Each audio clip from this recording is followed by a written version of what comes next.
जय माता दी दोस्तों, आने वाली जीवित पुत्रिका या जीतिया व्रत के लिए आप सबको ढेर सारी शुभकामनाएं। भगवान श्री हरि विष्णु आपके बच्चों की आयु लंबी करें, वो जीवन में खूब सारी तरक्की करें और आपका नाम रोशन करें। इसी कामना के साथ आज का जो वीडियो है वो मैं शुरू कर रही हूँ।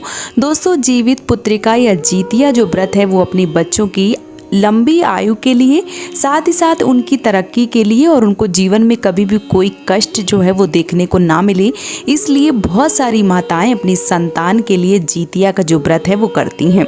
अभी जीतिया का जो व्रत है, जीवित पुत्रिका का जो व्रत है वो 18 सितंबर को रखा जाएगा।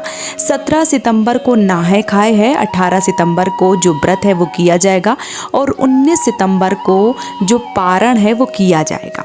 अब बहुत सारी माताएं बहनें हैं जीतिया व्रत के लिए वो पूरे साल इंतजार करती हैं और लास्ट मोमेंट पे आखिरी में ही आके जीतिया व्रत वाले दिन ही या एक दिन आगे पीछे उनका जो पीरियड्स है वो आ जाता है। तो ऐसी माताओं को किस तरीके से पूजा करना चाहिए, क्या करना चाहिए, आज के वीडियो में सारा कुछ बहुत ही डिटेल से बताने वाली हूँ।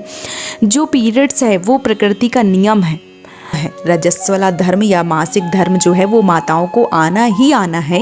ये 28 दिन का जो चक्र है हम इसको रोक नहीं सकते। हाँ, बहुत सारी दवाएं वगैरह लेके इसको रोका जा सकता है, लेकिन कई दफ़ा क्या होता है कि दवाई खाने के बावजूद भी हमें इससे सामना जो है वो करना होता है। देखिए, ये प्रकृति की देन है, इसको आना ही है और ये एकदम से नेचुरल है। ऐसा नहीं है कि आ जाएगा तो हम क्या करेंगे। तो देखिए, अगर पीरियड्स जो है वो आ जाता है तो शास्त्रों के हिसाब से मूर्ति और मंदिर को नहीं छूना चाहिए।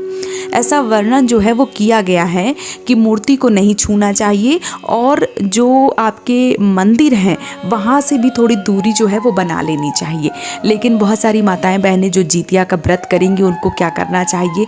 तो देखिए, जो माताएं बहनें जीतिया व्रत करती हैं और उनको पीरियड्स का सामना करना पड़ रहा है, ऐसी माताएं बहनें जीतिया को, जो जीतिया सोने का बनवाती हैं, वो और जो भी भोग प्रसाद है, जिस तरीके से पूजा की जाती है, वो कोई भी आपके घर में बड़ी हैं, मान लीजिए कि आपकी सास हैं, आपकी देवरानी हैं, आपकी जेठानी हैं या अड़ोसी पड़ोसी हैं या आपके पति हैं, उनसे जो पूजा है वो करवा ली जाती है। और केवल बच्चों से नहीं करवाई जाती है, क्योंकि ये जो व्रत है ये बच्चों के लिए रखा जाता है, संतान के लिए रखा जाता है। तो बच्चों से ये जो पूजा है ये नहीं करवाई जाती है। बाकी आप किसी से भी अपनी जो पूजा है वो करवा सकते हैं, जीतिया की जो पूजा है वो करवा सकते हैं और जो भगवान को भोग वगैरह चढ़वाना है वो सब चढ़वा सकती हैं और जो मन से पूजा है वो कर सकती हैं। मान लीजिए कि आपने मन से भगवान को पुष्प अर्पण कर दिए, प्रसाद भोग अर्पण कर दिए या जो भी चीज़ें आप अर्पण कर रही हैं वो आपने मन से चढ़ा दिया। और मानस पूजा जो है वो अगर आपने कर ली है, आँख बंद करके आप भगवान को मान लीजिए अपने पूरे मन से कि भगवान मैं आपको ये चीज़ अर्पण कर रही हूँ। इस तरीके से अगर आप मानस पूजा करती हैं ना, मन से भगवान को सारी चीज़ें अर्पण करती हैं ना, वो भी पूजा का जो फल है वो आपको प्राप्त होता है। और जैसे मैंने बता दिया कि जो भी आपके बड़े हैं या जो भी छोटे हैं, जो भी जिनसे भी आप करवा सकती हैं उनसे पूजा करवा दीजिए, जीतिया चढ़वा दीजिए, जीता की पूजा करवा दीजिए और जो भी भोग प्रसाद है वो सब करवा दीजिए। और आपको क्या करना है, आपको दूर बैठ के कथा सुन लेनी है और जो आपको दान पुण्य है वो भी कर देना है। दान पुण्य करने में कोई भी कंजूसी ना करें, दान पुण्य भी कर सकती हैं, साथ ही साथ आप कथा भी सुन सकती हैं। और जो सिंगार वगैरह है, मान लीजिए कि जिनको पीरियड्स तुरंत आया है, क्योंकि जो सूखा वाला सिंदूर होता है उसका बहुत ज़्यादा महत्व होता है। मान लीजिए जो ऑरेंज कलर का पीला वाला जो सिंदूर होता है उसका बहुत ज़्यादा महत्व होता है। सूखा वाला सिंदूर पीरियड्स के दौरान में नहीं छूना चाहिए। आप लिक्विड वाला सिंदूर लगा सकती हैं। एक आध बार की पहनी हुई साड़ी जो है वो एकदम से कोरी जो साड़ी होती है तुरंत लेके आओ, नई पहन लो, उस तरीके से पीरियड्स के दौरान नहीं पहनना चाहिए। पीरियड्स के दौरान कोरी नई चूड़ियाँ, कोरी नई साड़ी इस तरीके से ना पहने। लेकिन हाँ, एक आध बार की पहनी हुई कोई नई साड़ी, नई चूड़ियाँ जो भी है वो आप पहन सकती हैं। लिक्विड वाला सिंदूर वगैरह जो है वो लगा के आप अच्छे से तैयार हो सकती हैं। थोड़ा दूर बैठ के आप पूजा जो है वो देख सकती हैं, अपनी मानस पूजा कर सकती हैं और भोग प्रसाद जो है वो किसी दूसरों के हाथों से चढ़वा सकती हैं, जीतिया की पूजा करवा सकती हैं। दूर बैठ बैठ के जो कथा है वो सुन सकती हैं, भगवान से क्षमा प्रार्थी जो है वो कर सकती हैं, दान पुण्य जो है वो कर सकती हैं। तो इस तरीके से आप पूजा जो है वो कर सकती हैं। आपका मन जो है वो सही होना चाहिए। देखिए जो भगवान है वो भाव के भूखे होते हैं, और अगर आप मन से भाव से भगवान को सारी चीज़ें अर्पण करते हैं या किसी दूसरे से करवाते हैं और जो कथा है वो ही सुन लेते हैं, तो कथा मात्र सुनने से और मानस पूजा करने से आपको जो जितिया का पुण्य फल है, जो आपके बच्चों की आयु है वो भी लंबी होगी, साथ ही साथ उनकी तरक्की होगी और वो जीवन में जो भी पाना चाहते हैं वो पाएंगे और आपका नाम जो है वो रोशन करेंगे। इसलिए आप पीरियड्स के दौरान अपने मन में ये बिल्कुल मत लाइए कि 1 साल से आप इंतज़ार कर रही हैं, आप पूजा नहीं कर पाएंगी, तो ये चीज़ें जो है वो बिल्कुल मन में मत लाइए। देखिए ये विधि का विधान है, पीरियड्स जो है, जो मासिक धर्म है वो विधि का विधान है, ये आना ही आना है। इसलिए आपको कभी भी इसके बारे में बहुत ज़्यादा नहीं सोचना चाहिए।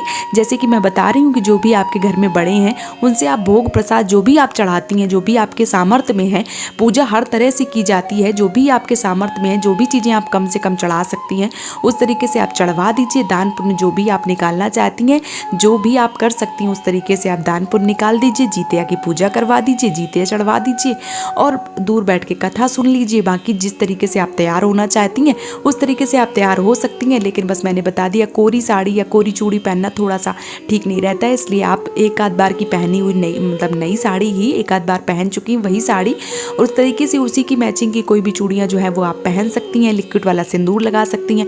बाकी जो भी श्रृंगार है आप करके कथा जो है वो सुन सकती हैं, और इसी तरीके से जो आपका व्रत है वो पूर्ण माना जाता है। तो उम्मीद करती हूँ कि आपको पीरियड्स के दौरान किस तरीके से पूजा करना चाहिए आपके समझ में आ गया होगा। मैं एक बार फिर से बता रही हूँ कि मानस पूजा मन से सारी चीज़ें चढ़ाइए, और नहीं तो अगर आपके पास कोई है तो उनसे चढ़वा दीजिए। आपके अगर मान लीजिए कि आपके परिवार का कोई है, आपके सास, देवरानी, जेठानी जो भी हैं, अगर वो मिल जाते हैं तो बहुत ही अच्छी बात है। अगर नहीं मिलते तो आप किसी से भी, पड़ोसी से भी अपने नाम की पूजा, अपने नाम का भोग प्रसाद चढ़वा सकती हैं और अपने व्रत को पूर्ण कर सकती हैं। उनसे ही जो कथा है वो सुन सकती हैं, तो आपका जो व्रत है वो पूर्ण माना जाता है। तो उम्मीद करती हूँ कि आपको सारा कुछ बहुत ही अच्छे से समझ में आ गया होगा। वीडियो पसंद आया है तो चैनल को सब्सक्राइब करना बिल्कुल भी ना भूलें, और वीडियो को लाइक करना भी ना भूलें। मिलती हूँ एक और नए वीडियो के साथ में, तब तक के लिए जय माता दी दोस्तों।